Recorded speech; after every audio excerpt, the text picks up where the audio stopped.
Hi hello ನಮಸ್ಕಾರ. ಎಲ್ಲರೂ ಹೇಗಿದ್ದೀರಾ? ಸೂಪರ್ ಆಗಿದ್ದೀರಾ ಅನ್ಕೊಂತೀನಿ. ನಾನು ನಿಮ್ಮ ರಾಜೇಶ್ ಕೊಡೆ. ನಿಮ್ಮ ಲೈಫು ವೇಸ್ಟ್ ಆಗ್ತಿದೆ ಅಂತ ಏನಾದರೂ ನಿಮ್ಗೆ ಫೀಲ್ ಆಗ್ತಿದೆಯಾ? ಆ ಥರ ಫೀಲ್ ಆಗ್ತಿದ್ರೆ ಈ ವಿಡಿಯೋನ ಕೊನೆವರೆಗೂ ನೋಡಿ. ನಿಮ್ಮ ಲೈಫು ವೇಸ್ಟ್ ಆಗ್ತಿದೆ ಇಲ್ವೋ ಅನ್ನೋದಕ್ಕೆ ನಿಮ್ಗೆ ಇಲ್ಲಿ ಆನ್ಸರ್ ಸಿಗುತ್ತೆ. ಯಾಕಂತ ಹೇಳಿದ್ರೆ ಜನ ತಮ್ಮ ಲೈಫು ಯಾವ ಮಟ್ಟಿಗೆ ವೇಸ್ಟ್ ಆಗ್ತಿದೆ, ಯಾವ ಕಾರಣಗಳಿಂದ ವೇಸ್ಟ್ ಆಗ್ತಿದೆ ಅಂತ ಗೊತ್ತಾಗ್ದಿರಾ ಅಲ್ಲೇ ಒಂಥರ ಹೈಡಲ್ಲಾಗಿ ಏನೂ ಗೊತ್ತೇ ಆಗ್ದಿರ ಒಂದು ಮಟ್ಟಕ್ಕೆ ಹೋಗಿ ಅಲ್ಲೋಗಿ ನಿಂತ್ಕೊಬಿಡ್ತಾರೆ. ಏನು ಮಾಡಬೇಕು ಅಂತ ಮುಂದೆ ತೋಚಲ್ಲ. ಫಸ್ಟು ನಿಮ್ಮ ಲೈಫಲ್ಲಿ ಏನು ತಪ್ಪಾಗ್ತಿದೆ, ನನ್ನ ಲೈಫ್ ಎಂತಕ್ಕೆ ಹಿಂಗೆ ವೇಸ್ಟ್ ಆಗ್ತಿದೆ ಅನ್ನೋದು ನೀವು ತಿಳ್ಕೊಂಡ್ರೆ ಡೆಫಿನೆಟಾಗಿ ನೀವೊಂದು ನಿಮ್ಮ ಲೈಫ್ನ ಟ್ರ್ಯಾಕಿಗೆ ತೊಗೋಬೋದು. ನಾನು ಹೇಳೋ ಈ ಒಂದು ಕೆಲವು ಪಾಯಿಂಟ್ಸ್ಗಳು ಕರೆಕ್ಟಾಗಿ ಗಮನ ಇಟ್ಟು ಕೊನೆವರೆಗೂ ಕೇಳಿದ್ರೆ ಡೆಫಿನೆಟಾಗಿ ನಿಮ್ಮ ಲೈಫ್ ಚೇಂಜ್ ಆಗುತ್ತೆ. ಫಸ್ಟ್ ಆಫ್ ಆಲು ನಿಮ್ಮ ಲೈಫಲ್ಲಿ ಇದು ಮೊದಲನೇ ಪಾಯಿಂಟು. ಫಸ್ಟು ತಿಳ್ಕೊಳ್ಳಿ, ಇದನ್ನು ಕರೆಕ್ಟಾಗಿ ತಲೆಗೆ ಸೇರಿಸ್ಕೊಳ್ಳಿ. ಇದು ನಿಮ್ಮ ಲೈಫಲ್ಲಿ ಕೆಲವು ಜನಗಳು, ಆ ಜನಗಳು ನಿಮ್ಗೆ ಎಷ್ಟೇ ಕ್ಲೋಸ್ ಇರಲಿ, ಅದೆಷ್ಟೇ ಆಪ್ತರಿದ್ರೂ ಪರವಾಗಿಲ್ಲ, ನಿಮ್ಮ ಲೈಫಲ್ಲಿ ಅವ್ರ ಕಡೆಯಿಂದ ನಿಮ್ಗೆ ನೆಗೆಟಿವ್ ಆಗಿ ಇಂಪ್ಯಾಕ್ಟ್ ಆಗ್ತಿದೆ ಅಂತ ಹೇಳಿದ್ರೆ, ಅವ್ರು ನಿಮ್ಮ ಲೈಫ್ಗೆ ಒಂಥರ ಟಾಕ್ಸಿಕ್ ಆಗ್ತಾಯಿದ್ದಾರೆ ಅಂತ ಹೇಳಿದ್ರೆ, ನಿಮಗೆ ನಿಮ್ಮ ಲೈಫಲ್ಲಿ ಯಾವುದೇ ರೀತಿ ಅವ್ರ ಕಡೆಯಿಂದ ನಿಮಗೆ ಉಪಯೋಗ ಇನ್ ದ ಸೆನ್ಸ್ ಯಾವುದೇ ಕಾರಣಕ್ಕೂ ನಿಮಗೆ ಅವ್ರ ಕಡೆಯಿಂದ ಒಂದು ಒಳ್ಳೆಯ ವಿಷಯಗಳಾಗಿರ್ಬೋದು, ಅಥವಾ ಒಳ್ಳೆ ಕಲಿಯೋದು ಏನಾದರೂ ಆಗಿರ್ಬೋದು, ಅಥವಾ ಒಳ್ಳೆ ದಾರಿ ತೋರಿಸೋದ್ರಲ್ಲಿ ಯಾವುದೇ ರೀತಿ ಅವ್ರ ಕಡೆಯಿಂದ ನಿಮಗೆ ಪ್ರಯೋಜನ ಆಗ್ತಿಲ್ಲ ಅಂತ ಹೇಳಿದ್ರೆ, ದಯವಿಟ್ಟು ನಾವು ಸೆಲ್ಫಿಶ್ ಅಂದ್ಕೊಂಡ್ರೂ ಪರವಾಗಿಲ್ಲ, ಅಂಥ ಜನಗಳನ್ನ ಕಟ್ ಮಾಡಿ ಬಿಸಾಕಿ. ಅವ್ನು ಯಾರೋ ಸಿಗರೇಟ್ ಸೇದ್ತಾ ಇದ್ದಾನೆ, ನಾನು ಅವನ ಜೊತೆ ಹೋಗಿ ಸಿಗರೇಟ್ ಸೇದೋಣ. ಅವ್ನು ಯಾರೋ ಕುಡಿತಾ ಇದ್ದಾನೆ, ನಾನು ಅವನ ಜೊತೆ ಹೋಗಿ ಡೈಲಿ ಕುಡಿಯೋಣ.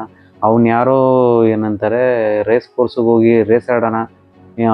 ಇನ್ನೊಂದು ಯಾರೋ ಡೈಲಿ ಹೋಗ್ಬಿಟ್ಟು ಟೈಮ್ ವೇಸ್ಟ್ ಮಾಡಿಕೊಂಡು ಅಲ್ಲೆಲ್ಲೋ ಯಾವುದೋ ಕಾಲೇಜ್ ಮುಂದೆ ನಿಂತ್ಕೊಂಡು ಹೋಗಿ ಫ್ಲರ್ಟ್ ಮಾಡ್ಕೊಂಡು ಹಿಂಗೆ ಲೈಫ್ ಲೀಡ್ ಮಾಡ್ಕೊಂಡು ಹೋಗೋಣ ಅಂತ ನಿಮ್ಮನ್ನು ಯಾರು ಕರ್ಕೊಂಡು ಹೋಗ್ತಾ ಇರ್ತಾನೋ ಅಂತ ಒಂದು ಸಂಘ ನೀವು ಬಿಟ್ಟಿಲ್ಲ ಅಂತ ಹೇಳಿದ್ರೆ ಡೆಫಿನೆಟಾಗಿ ನಿಮ್ಮ ಲೈಫು ವೇಸ್ಟ್ ಆಗ್ತಿದೆ ಅಂತಲೇ ಅರ್ಥ. ಅದು ಯಾವುದೇ ರೀತಿ ಆಗಿರ್ಬೋದು. ಒಬ್ಬನ ಲೈಫು ಹಾಳಾಗ್ತಿದೆ ಅಂತ ಹೇಳಿದ್ರೆ ಕೆಲವು ಈ ರೀತಿ ನೆಗೆಟಿವ್ ಪೀಪಲ್ಗಳಿಂದಾನೆ. ಆ ನೆಗೆಟಿವ್ ಪೀಪಲ್ನ ನಿಮ್ಮ ಲೈಫಿಂದ ಆದಷ್ಟು ಬೇಗ ಕಿತ್ತು ಬಿಸಾಕಿಲ್ಲ ಅಂತ ಹೇಳಿದ್ರೆ ನಿಮ್ಮ ಲೈಫು ವೇಸ್ಟ್ ಆಗೋದ್ರಲ್ಲಿ ಯಾವುದೇ ರೀತಿ ಸಂದೇಹ ಇಲ್ಲ. ಇದು ತೀರಾ ಸಿಂಪಲ್ ಅನ್ನಿಸ್ಬೋದು, ಬಟ್ ಇದು ಕಹಿ ಸತ್ಯ. ಇದು ಕೆಲವ್ರಿಗೆ ಬೋರ್ ಅನ್ನಿಸ್ಬೋದು, ಬಟ್ ಈ ಸತ್ಯನ ಅರ್ಥ ಮಾಡ್ಕೊಂಡಿಲ್ಲ ಅಂತ ಹೇಳಿದ್ರೆ ಡೆಫಿನೆಟಾಗಿ ನಿಮ್ಮ ಲೈಫನ್ನು ಹಾಳಾಗೋದ್ರಲ್ಲಿ ಯಾವುದೇ ರೀತಿ ಸಂದೇಹ ಇಲ್ಲ. ನಿಮ್ಮ ಲೈಫು ಒಂದು ಟ್ರ್ಯಾಕಿಗೆ ಬರ್ತಿದೆ ಅಂತ ಹೇಳಿದ್ರೆ ದಯವಿಟ್ಟು ಅದನ್ನು ಅದೇ ಟ್ರ್ಯಾಕಿಗೆ ಕರ್ಕೊಂಡೋಗಿ. ಸಜ್ಜನರ ಸಂಘ ಹೆಜ್ಜೆಯನ್ನು ಸವಿದಂತೆ ಅಂತ ನೀವು ಒಂದು ಗಾದೆ ಕೇಳಿರ್ಬೋದು. ನಾನು ಓದ್ತಿರ್ಬೇಕಾದ್ರೆ, ಸ್ಕೂಲ್ಗಳಲ್ಲಿ ಓದ್ತಿರ್ಬೇಕಾದ್ರೆ ಒಂದು ಕನ್ನಡ ಪುಸ್ತಕದಲ್ಲಿ ಈ ಗಾದೆ ಇತ್ತು, ನನಗೀಗಲೂ ನೆನಪಿದೆ. ಇದು ನಮ್ಮ ಏನಂತಾರೆ ಟೀಚರ್ ಹೇಳ್ಕೊಟ್ಟಿರೋರು, ಒಳ್ಳೆ ಸಂಘ ಮಾಡ್ರಪ್ಪ, ನಿಮ್ಗೆ ಒಳ್ಳೆ ದಾರಿ ತೋರಿಸ್ತಾರೆ, ನಿಮ್ಮ 5 ಫ್ರೆಂಡ್ಸ್ಗಳನ್ನ ತೋರಿಸಿ ನಿಮ್ಮ ಫ್ಯೂಚರ್ ತೋರಿಸ್ತೀವಿ ಅಂತ. ಅದು ಅವತ್ತು ನಮ್ಗೆ ಅರ್ಥ ಆಗ್ತಿರ್ಲಿಲ್ಲ, ಬಟ್ ಇವಾಗ ಒಂದು ಸರ್ಟೈನ್ ಸ್ಟೇಜಿಗೆ ಬಂದಾಗ ಇವತ್ತು ಅರ್ಥ ಆಗ್ತಿದೆ ಅವತ್ತು ಅವ್ರು ಹೇಳಿದ್ದು ಎಷ್ಟು ಸತ್ಯ ಅಂತ. ಅದಕ್ಕೆ ಬೇಕಾದ್ರೆ ನೀವು ಒಬ್ಬರೇ ಇದ್ಬಿಡಿ, ಈ ಕೆಟ್ಟು ಸಂಘಗಳು ಮಾಡ್ಕೊಳ್ಳೋದಕ್ಕಿಂತ ಒಬ್ಬರೇ ಇರೋದು ಎಷ್ಟೋ ಮೇಲು. ದಯವಿಟ್ಟು ಇಂಥ ಟಾಕ್ಸಿಕ್ ಪೀಪಲ್ನ, ನೆಗೆಟಿವ್ ಪೀಪಲ್ಗಳನ್ನ ನಿಮ್ಮ ಲೈಫಿಂದ ಕಿತ್ತು ಬಿಸಾಕಿದ್ರೆ ನೀವು ಆದಷ್ಟು ಬೇಗ ನಿಮ್ಮ ಗುರಿ, ನಿಮ್ಮ ದಾರಿ, ಒಂದು ಏನಂತಾರೆ ಕರೆಕ್ಟಾಗಿರೋ ಒಂದು ರೈಟ್ ಪಾತ್ ಸಿಗುತ್ತೆ ನಿಮಗೆ. ಅದು ಸಿಗಬೇಕು ಅಂತ ಹೇಳಿದ್ರೆ ಫಸ್ಟು ಇಂಥ ನೆಗೆಟಿವ್ ಪೀಪಲ್ನ ನಿಮ್ಮ ಲೈಫಿಂದ ಕಿತ್ತು ಬಿಸಾಕೋದು ತುಂಬ ಒಳ್ಳೆಯದು. ಇನ್ನು ಸೆಕೆಂಡ್ ಪಾಯಿಂಟ್ ಬಂತು ಅಂತ ಹೇಳಿದ್ರೆ ಬೇರೆಯವರ ಒಪಿನಿಯನ್ ತೊಗೊಳ್ಳೋದು. ಬೇರೆಯವ್ರ ಒಪಿನಿಯನ್ ತೊಗೊಳ್ಳೋದು ಯಾವ ರೀತಿ ಅಂತ ಹೇಳಿದ್ರೆ, ಇವಾಗ ನಾನು ಯಾವುದೋ ಒಂದು BCom ಇಲ್ಲಾಂದರೆ BBM ಏನೋ ತೊಗೊತಿದ್ದೀನಿ ಅಂತ ಹೇಳಿದ್ರೆ, BCom BBM ಜಾಸ್ತಿ ಆಗೋದು. ನಾವು ಫಸ್ಟ್ PUCಗೆ ಬಂದ್ಬಿಡೋಣ. ಯಾವಾಗ ತಾನೇ SSLC ಮುಗಿಸಿರ್ತೀನಿ. ನಾನು SSLC ಮುಗಿಸ್ಬಿಟ್ಟು ನನಗೇನು ಇಂಟ್ರೆಸ್ಟ್ ಇರುತ್ತೋ, ನನಗೆ ಯಾವ ಸಬ್ಜೆಕ್ಟ್ ಮೇಲೆ ಇಂಟ್ರೆಸ್ಟ್ ಇರುತ್ತೋ ಅದ್ರ ಮೇಲೆ ಮಾತ್ರ ನಾನು ಕಾನ್ಸಂಟ್ರೇಟ್ ಮಾಡಿ ನಾನು ಕೋರ್ಸ್ ತೊಗೋಬೇಕು. ಹೊರತು ಯಾರೋ ಹೇಳಿದ್ರು ಅಂದ್ಬಿಟ್ಟು ನನಗೆ ಸೈನ್ಸು ನನಗೆ ಓದೋಕ್ಕೆ ಆಗ್ತಿಲ್ಲ, ನಾನು ಕಷ್ಟ ಅಂತ ನನಗೆ ಗೊತ್ತಿದ್ರು ಯಾರೋ ಒಬ್ರು ಹೇಳಿದ್ರು ಇದ್ರಲ್ಲಿ ನಿಂಗೆ ಸಕ್ಕದಾಗಿದೆ ಫ್ಯೂಚರ್ ಅಂದ್ಕೊಂಡು ಆ ಸೈನ್ಸ್ ತೊಗೊಂಡು SSLCಲಿ 98% ತೆಗೆದಿದ್ದವನು ಏಕಾಏಕಿ ಸೆಕೆಂಡ್ PUCಲಿ 1-2 ಸಬ್ಜೆಕ್ಟ್ ತುಕ್ಕಂತ ಏನಂತಾರೆ ಫೇಲ್ ಆಗಿಬಿಟ್ಟಿರ್ತಾನೆ ಅವನು. ಅದು ಯಾಕಂತ ಹೇಳಿದ್ರೆ ಅವ್ನಿಗೆ ಆ ಸಬ್ಜೆಕ್ಟ್ ಮೇಲೆ ಇಂಟ್ರೆಸ್ಟ್ ಇಲ್ಲ. ಅವ್ನು ಕಾಮರ್ಸ್ ಮೇಲೆ ಇಂಟ್ರೆಸ್ಟ್, ಅವನಿಗೆ ಇಲ್ಲ ಆರ್ಟ್ಸ್ ಮೇಲೆ ಇಂಟ್ರೆಸ್ಟ್. ಆ ಥರ ಇಂಟ್ರೆಸ್ಟ್ ನಿಮಗೆ ಯಾವುದ್ರ ಮೇಲೆ ಇದೆಯೋ ಅದರಲ್ಲಿ ಸ್ಕೋಪ್ ಜಾಸ್ತಿ ಇರ್ಬೋದು, ಅದರಲ್ಲಿ ನೀವು ದುಡಿಮೆ ಜಾಸ್ತಿ ಮಾಡ್ಬೋದು. ಬಟ್ ನಿಮಗೆ ಇಂಟ್ರೆಸ್ಟ್ ಯಾವುದಿದೆಯೋ ಅದು ಮಾಡೋ ಕೆಲಸದ ಮಜಾ ಇದೆಯಲ್ಲ, ಅದರ ಇದೇ ಬೇರೆ, ಅದರದ್ದು ರುಚಿನೇ ಬೇರೆ ಅದರದ್ದು. ಇದು ನಾನು ಸುಮ್ಮನೆ ಜಸ್ಟ್ ಒಂದು ಎಕ್ಸಾಂಪಲ್ ಹೇಳಿದ್ದು. ಇನ್ನು ನಮ್ಮ ಲೈಫು ಏನಕ್ಕೆ ವೇಸ್ಟ್ ಆಗ್ತಿದೆ ಅಂತ ಬಂದಾಗ, ನಾವು ಪ್ರತಿನಿತ್ಯನೂ ಒಂದಲ್ಲ ಎರಡಲ್ಲ ಸುಮಾರು ಜನ ಒಪಿನಿಯನ್ಸ್ ಕೇಳ್ತೀವಿ. ಯಾವುದೇ ಒಂದು ಕೆಲಸ ಮಾಡಬೇಕಂದ್ರೂ ಇದೆಲ್ಲರೂ ಮಾಡ್ತಾರೆ ಅಂತ ಹೇಳ್ತಿಲ್ಲ ಆಯಿತಾ.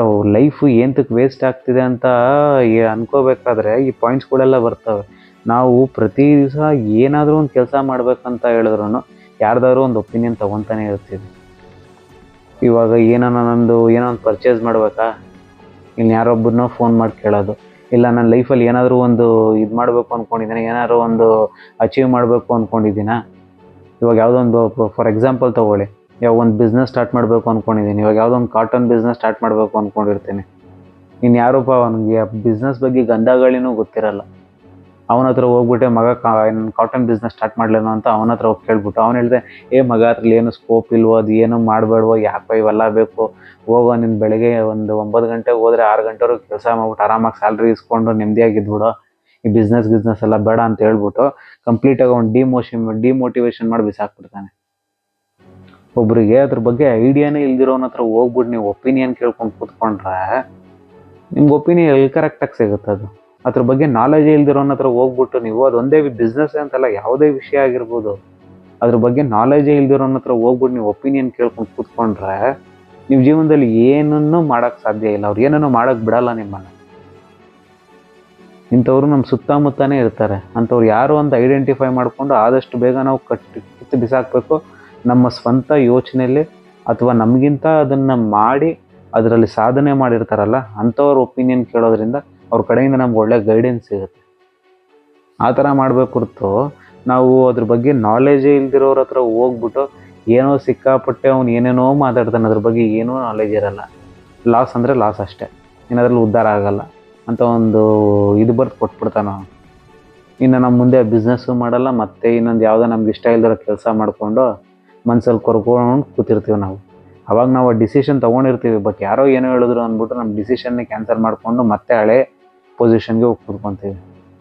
ದಯವಿಟ್ಟು ಇಂಥ ತಪ್ಪುಗಳನ್ನ ಮಾಡಬೇಡಿ. ನೀವು ಬೇರೆಯವರು ಒಪಿನಿಯನ್ ಕೇಳೋಕ್ಕಿಂತ ಮುಂಚೆ ಅವ್ರಿಗೆ ಆ ಮನುಷ್ಯನಿಗೆ ನನ್ನ ವಿಷಯದ ಬಗ್ಗೆ ನಾಲೆಜ್ ಇದೆಯಾ, ಅವನ ಹತ್ರ ಕೇಳ್ಬೋದಾ ನಾನು ಅಂತ ಯೋಚನೆ ಮಾಡಿ ನೀವು ಒಪಿನಿಯನ್ಸ್ಗಳನ್ನ ಕೇಳಿ.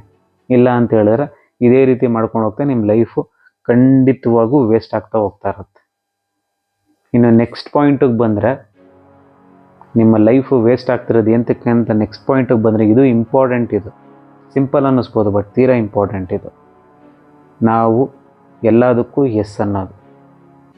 ಅದು ಯಾವ ಮಟ್ಟಿಗೆ ಎಸ್ ಅಂತೀವಿ ಅಂತ ಹೇಳಿದ್ರೆ, ನಮಗೆ ಯಾವುದೋ ಒಂದು ಹುಡುಗಿನ ನೋಡಿರ್ತಾರೆ ಮನೆಗಳಲ್ಲಿ, ಇಲ್ಲ ಹುಡುಗನ ನೋಡಿರ್ತಾರೆ, ನಮಗೆ ಇಷ್ಟ ಇಲ್ಲ ಅಂತ ಹೇಳಿದ್ರು, ಇದು ಎಕ್ಸಾಂಪಲ್ ತೊಗೊತಿರೋದು ಅಷ್ಟೇ. ಆಮೇಲೆ ನೀವು ಏನೇನೋ ಕಲ್ಪಿಸ್ಕೋಬೇಡಿ, ಇದು ಜಸ್ಟ್ ಎಕ್ಸಾಂಪಲ್ ಅಷ್ಟೇ.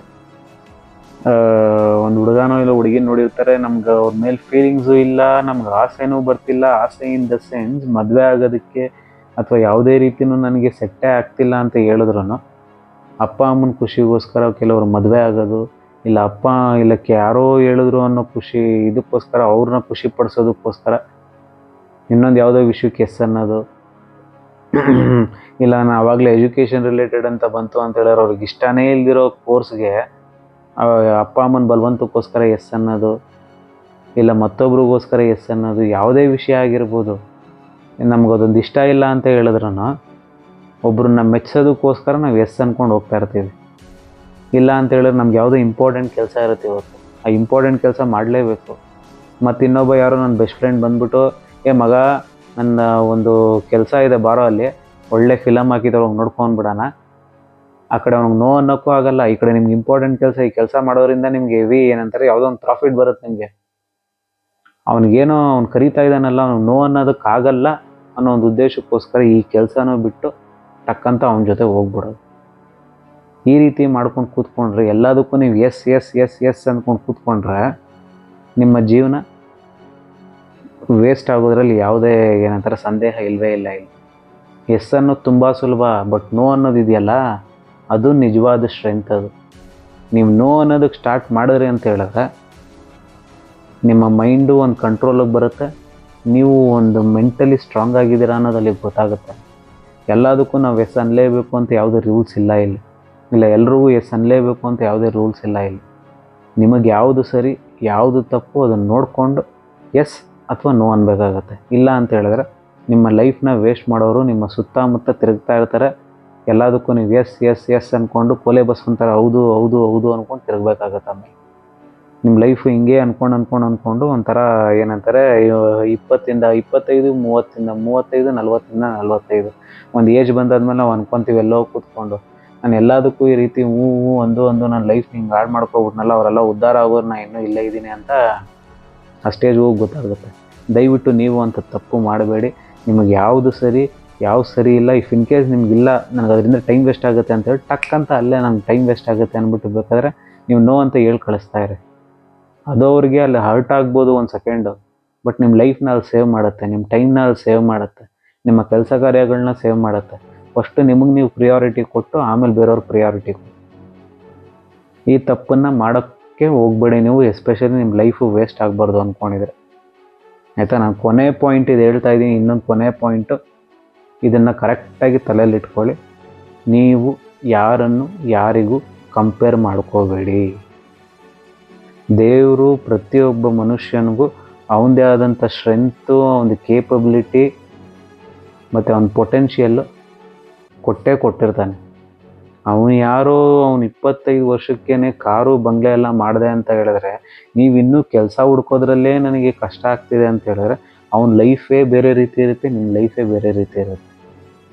ಅವನಿಗೆ ಯಾವುದೋ ರೀತಿ ಅಪ್ಪ ಅಮ್ಮನ ಆಸ್ತಿಗಳಾಗಿರ್ಬೋದು, ಅಥವಾ ನೀವು ಇಲ್ಲಿ ಮಿಡಲ್ ಕ್ಲಾಸಲ್ಲಿ ಯಾವುದೇ ರೀತಿ ಆಸ್ತಿ ಇಲ್ಲದ್ರೆ ಈಗಲೂ ಸೆಲ್ಫ್ ಮೇಡ್ ಆಗಿ ಇನ್ನೂ ಅವಾಗ ತಾನೇ ಕೆಲಸ ಸಿಕ್ಕಿ ಅಥವಾ ಕೆಲಸನೇ ಹುಡುಕ್ತಾ ಇದ್ದರೆ ಅಂಥವ್ರು ಹೋಗ್ಬಿಟ್ಟು ನೀವು ಏಕಾಕಿ ಹೋಗ್ಬಿಟ್ಟು ಯಾವುದೋ ಒಂದು ರಿಚ್ ಪರ್ಸನ್ಗೆ ನೀವು ಕಂಪೇರ್ ಮಾಡಿಕೊಂಡ್ರೆ ಅದು ಅರ್ಥನೇ ಇಲ್ಲ.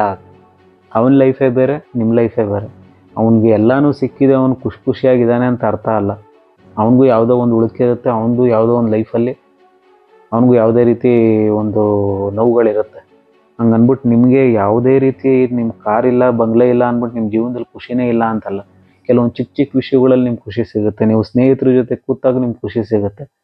ನೀವೆಲ್ಲೋ ಒಂದು ರುಚಿಯಾದ ಸ್ಟ್ರೀಟ್ ಫುಡ್ ತಿಂದಾಗ ಖುಷಿ ಸಿಗುತ್ತೆ. ಫ್ಯಾಮಿಲಿಗಳ ಜೊತೆ ಕೂತ್ಕೊಂಡು ಮಾತಾಡಿದಾಗ ಖುಷಿ ಸಿಗುತ್ತೆ. ಒಂದು ಮಗು ಜೊತೆ ಕೂತ್ಕೊಂಡು ಮಾತಾಡಿದಾಗ ಖುಷಿ ಸಿಗುತ್ತೆ. ಯಾರೋ ನಿಮ್ಗೆ ಅಪ್ರಿಷಿಯೇಟ್ ಮಾಡಿದಾಗ ಖುಷಿ ಸಿಗುತ್ತೆ. ಆಯಿತಾ. ಹಿಂಗಿರ್ಬೇಕಾದ್ರೆ ಖುಷಿ ಅನ್ನೋದು ಯಾರಪ್ಪನ ಮನೆ ಸ್ವಂತ ಏನಂತ ಸ್ವತ್ತಲ್ಲ. ಅದು ಯಾರಿಗೂ ನೀವು ಕಂಪೇರ್ ಮಾಡ್ಕೊಳ್ಳೋ ಅವಶ್ಯಕತೆ ಇಲ್ಲ. ನೀವು ಹಿಂಗೆ ಕಂಪೇರ್ ಮಾಡ್ಕೊಂಡು ಕೂತ್ಕೊಂಡ್ರೆ, ಹಿಂಗೆ ಮೊಬೈಲ್ ನೋಡಿಕೊಂಡು ರೀಲ್ಸ್ಗಳು ನೋಡಿಕೊಂಡು ಇದೇನಿದು ಇವ್ನಿಂಗೆ ಸೆಟ್ಲ್ ಆಗೋದು ಅವಳಂಗೆ ಸೆಟ್ಲ್ ಆಗೋದು, ನಾನೆಂತಕ್ಕೆ ಹಿಂಗೆ ಇದ್ದೀನಿ ಅಂದ್ಕೊಂಡು ಬೇರೆಯವ್ರು ಕಂಪೇರ್ ಮಾಡ್ಕೊಂಡು ಕೂತ್ಕೊಂಡ್ರೆ ನಿಮ್ಮ ಲೈಫ್ ನಿಮ್ಮ ಟೈಮ್ನೇ ನೀವು ವೇಸ್ಟ್ ಮಾಡ್ಕೊಳ್ಳೋದು. ಇಲ್ಲಿ ಯಾರಿಗೂ ಕಂಪೇರ್ ಮಾಡ್ಕೊಳ್ಳೋ ಅವಶ್ಯಕತೆ ಇಲ್ಲ. ಅವ್ನು ನಿಮಗಿಂತ ಒಂದು 10 ಸ್ಟೆಪ್ ಮುಂದೆ ಹೋಗಿರ್ಬೋದು, ನೀವಿನ್ನೊಂದು ಅವನಿಗಿಂತ ಒಂದು 10 ಸ್ಟೆಪ್ ಹಿಂದೆ ಇರ್ಬೋದು. ಹಂಗೆ ಅಂದ್ಬಿಟ್ಟು ನೀವು ಜೀವನದಲ್ಲಿ ಹಿಂದೆ ಇದ್ದೀನಿ ಅಂತ ಅರ್ಥ ಅಲ್ಲ. ನಿಮ್ಮ ಟೈಮು ಬರುತ್ತೆ, ನೀವು ನಿಮ್ಮ ಎಫರ್ಟ್ಸು, ನಿಮ್ಮ ಹಾರ್ಡ್ ವರ್ಕು, ನಿಮ್ಮ ಡೆಡಿಕೇಶನ್ ಕೊಟ್ಟರೆ ಅವನಿಗಿಂತ ಇನ್ನೂ 20ರಷ್ಟು ಮುಂದೆ ಹೋಗ್ಬೋದು. ಇದನ್ನು ಅರ್ಥ ಮಾಡಿಕೊಂಡು ನಿಮ್ಮ ಲೈಫು ಎಲ್ರಿಗಿಂತ ಸೂಪರಾಗೇ ಇರುತ್ತೆ. ಎಲ್ರಿಗಿಂತ ನೀವು ಖುಷಿಯಾಗೇ ಇರ್ತೀರ. ಕೆಲವ್ರು ಅನ್ಕೊತಾರೆ ದುಡ್ಡಿದ್ರೇ ಎಲ್ಲ ರೀತಿ ಖುಷಿ, ಕೆಲವ್ರು ಅನ್ಕೊತಾರೆ ಗರ್ಲ್ಫ್ರೆಂಡ್ ಇದ್ರೇ ಎಲ್ಲ ರೀತಿ ಖುಷಿ, ಕೆಲವ್ರು ಅನ್ಕೊತಾರೆ ಮತ್ತೊಂದಿದ್ರೇ ಖುಷಿ ಅಂತ. ಖುಷಿನ ಹುಡ್ಕೋದಕ್ಕೆ ಎಲ್ಲೆಲ್ಲೋ ಎಲ್ಲೆಲ್ಲೋ ಹೋಗಿ ಯಾರನ್ನೋ ಕಂಪೇರ್ ಮಾಡ್ಕೊಂಡು ಖುಷಿ ಹುಡ್ಕೋಕ್ಕಾಗಲ್ಲ. ಆಯಿತಾ. ಫಸ್ಟು ನಮ್ಮ ಲೈಫಲ್ಲಿ ನಮಗೆ ಖುಷಿ ಸಿಗಬೇಕು ಅಂತ ಹೇಳಿದ್ರೆ ನಾವು ಮಾಡ್ತಿರೋ ಕೆಲಸ, ನಮ್ಮ ಸುತ್ತಮುತ್ತ ಇರೋ ಜನಗಳು ಅವ್ರನ್ನ ಪ್ರೀತಿಸೋಕ್ಕೆ ಶುರು ಮಾಡಿದಾಗ, ನಮ್ಮ ಕೆಲಸನ ಪ್ರೀತಿಸೋಕ್ಕೆ ಶುರು ಮಾಡಿದಾಗ, ನಾವು ಚಿಕ್ಕ ಕೆಲಸ ಮಾಡ್ತಿದ್ರು ನಮ್ಗದು ಖುಷಿ ಕೊಡುತ್ತೆ. ನಾವು ಯಾರಿಗೂ ಕಂಪೇರ್ ಮಾಡ್ಕೊಳ್ಳೋ ಅವಶ್ಯಕತೆನೇ ಇರಲ್ಲ. ಖುಷಿ ಇತ್ತು ಅಂತ ಹೇಳಿದ್ರೆ, ನಮ್ಮ ಜೀವನದಲ್ಲಿ ಹ್ಯಾಪಿನೆಸ್ ಇತ್ತು ಅಂತ ಹೇಳಿದ್ರೆ ಬೇರೆಯವ್ರನ್ನ ನಿಂತು ಕಂಪೇರ್ ಮಾಡ್ಕೊತೀವಿ. ಫಸ್ಟು ನಮ್ಮ ಖುಷಿನ ನಾವು ಹುಡ್ಕೋಬೇಕು. ಬೇರೆಯವ್ರು ಕಂಪೇರ್ ಮಾಡ್ಕೊಳ್ಳೋ ಅವಶ್ಯಕತೆನೇ ಇಲ್ಲ. ಅವಳು ಹಂಗೆ ಮಾಡ್ದ, ಅವ್ನು ಹಿಂಗೆ ಮಾಡ್ದ, ಅವ್ನು ಅದು ತೊಗೊಂಡ, ಇವನು ಇದು ತೊಗೊಂಡ, ಇದೇ ರೀತಿ ಕಂಪೇರ್ ಮಾಡ್ಕೊಂಡು ಕೂತ್ಕೊಂಡ್ರೆ ನಾವು ಅಲ್ಲೇ ಇರ್ತೀವಿ, ಜೀವನದಲ್ಲಿ ಮುಂದೆ ಬರೋಕ್ಕಾಗಲ್ಲ. ಅಕ್ಕಪಕ್ಕ ಏನಾಗ್ತಿದೆ ಅಂತ ಅಂದ್ಕೊಂಡು ಅದ್ರ ಬಗ್ಗೆನೇ ನಾವು ತಿರುಗಿ ನೋಡೋ ಬದಲು, ಒಂದು ಕುದುರೆಗೆ ಇದು ಹಾಕಿರ್ತಾರಲ್ಲ, ಏನಂತಾರೆ ನನಗೆ ಹೆಸರು ಗೊತ್ತಿಲ್ಲ, ಆ ಕಡೆ ಈ ಕಡೆ ನೋಡಬಾರ್ದು, ಕರೆಕ್ಟಾಗಿ ಗೋಲ್ ಫೋಕಸ್ಡ್ ಆಗಿರಲಿ ಅಂತ ಹೇಳ್ಬಿಟ್ಟು ಆ ಕಡೆ ಈ ಕಡೆ ಒಂದು ಇದು ಸಪೋರ್ಟ್ ಥರ ಕೊಟ್ಟಿರ್ತಾರೆ ಕುದುರೆಗೆ. ಆ ರೀತಿಯೇ ನೀವು ನಿಮ್ಮ ಲೈಫಲ್ಲಿ ಒಂದು ಸಪೋರ್ಟ್ ಥರ ಒಂದು ಹಾಕ್ಕೊಂಡು ನಿಮ್ಮ ಗೋಲ್ ಏನು, ನಿಮ್ಮ ಗುರಿ ಏನು, ಅದ್ರ ಬಗ್ಗೆ ಮಾತ್ರ ಫೋಕಸ್ ಮಾಡಿಕೊಂಡು ನೀವು ಕರೆಕ್ಟಾಗಿ ಪ್ರತಿದಿನ ಅದ್ರ ಬಗ್ಗೆ ಫೋಕಸ್ ಮಾಡಿ ಡೆಡಿಕೇಟೆಡ್ ಆಗಿ ಕೆಲಸ ಮಾಡ್ಕೊಂಡಿದ್ರೆ ಡೆಫಿನೆಟಾಗಿ ಅವನಿಗಿಂತ ನೀವು 10 ಪಟ್ಟು ಬೆಳಿಬೋದು. ಇದನ್ನು ನೀವು ನಿಮ್ಮ ಲೈಫಲ್ಲಿ ಅಳವಡಿಸ್ಕೊಂಡ್ರೆ ಡೆಫಿನೆಟಾಗಿ ನಿಮ್ಮ ಲೈಫು ವೇಸ್ಟ್ ಆಗಲ್ಲ, ನಿಮ್ಮ ಟೈಮು ವೇಸ್ಟ್ ಆಗಲ್ಲ. ನಾನು ಫಸ್ಟ್ ಪಾಯಿಂಟಿಂದ ಹಿಡ್ಕೊಂಡು ಈ ಪಾಯಿಂಟ್ವರೆಗೂ ಹೇಳಿರೋವರೆಗೂ ನೀವು ಕರೆಕ್ಟಾಗಿ ನಿಮ್ಗೆ ವೀಡಿಯೋ ಅರ್ಥ ಆಗಿಲ್ಲ ಅಂದರೆ ಬೇಕಾದ್ರೆ ಇನ್ನೊಂದು ಸಲ ನೋಡಿ. ಇಲ್ಲಿ ಲೈಫು ವೇಸ್ಟ್ ಆಗ್ತಿರೋದನ್ನು ತಡೆಯೋದು ಇಂಪಾರ್ಟೆಂಟು. ಯಾವುದ್ಯಾವುದೋ ಬೇಡದಿರೋ ವೀಡಿಯೋಗಳ್ನೆಲ್ಲ ತಿರುಗಿಸಿ ಮರೆಸಿ ಎಲ್ಲ ನೋಡ್ಕೊಳ್ಳೋ ಬದಲು ಇಂಥ ವೀಡಿಯೋನ ಒಂದಲ್ಲ 2 ಸಲ ನೋಡಿ. ನನ್ನ ವ್ಯೂಸ್ಗಳ್ನ ಜಾಸ್ತಿ ಮಾಡ್ಕೊಳ್ಳೋದಕ್ಕಲ್ಲ, ನನ್ನ ಸಬ್ಸ್ಕ್ರೈಬರ್ನ ಜಾಸ್ತಿ ಮಾಡ್ಕೊಳ್ಳೋದಕ್ಕಲ್ಲ. ಇಲ್ಲಿ ಮೈನ್ ನನ್ನ ಉದ್ದೇಶ ನಿಮ್ಮ ಲೈಫು ಅಟ್ಲೀಸ್ಟ್ ನಮ್ಮ ಕಡೆಯಿಂದ 1%, 100%ಅಲ್ಲಿ 0.1% ಎಲ್ಲೋ ಒಂದು ಕಡೆ ಚೇಂಜ್ ಆಯಿತು ಅಂತ ಹೇಳಿದ್ರೆ ನಾನು ವೀಡಿಯೋ ಮಾಡೋದಕ್ಕೂ ಸಾರ್ಥಕ ಆಗುತ್ತೆ. ಇದೇ ರೀತಿ ನಿಮ್ಗೆ ರಿಯಲ್ ವೀಡಿಯೋಸ್ಗಳು ಬೇಕು ಅಂದಾಗ ನನ್ನ ಚಾನಲ್ ಸಬ್ಸ್ಕ್ರೈಬ್ ಮಾಡ್ತಾಯಿರಿ. Thank you so much.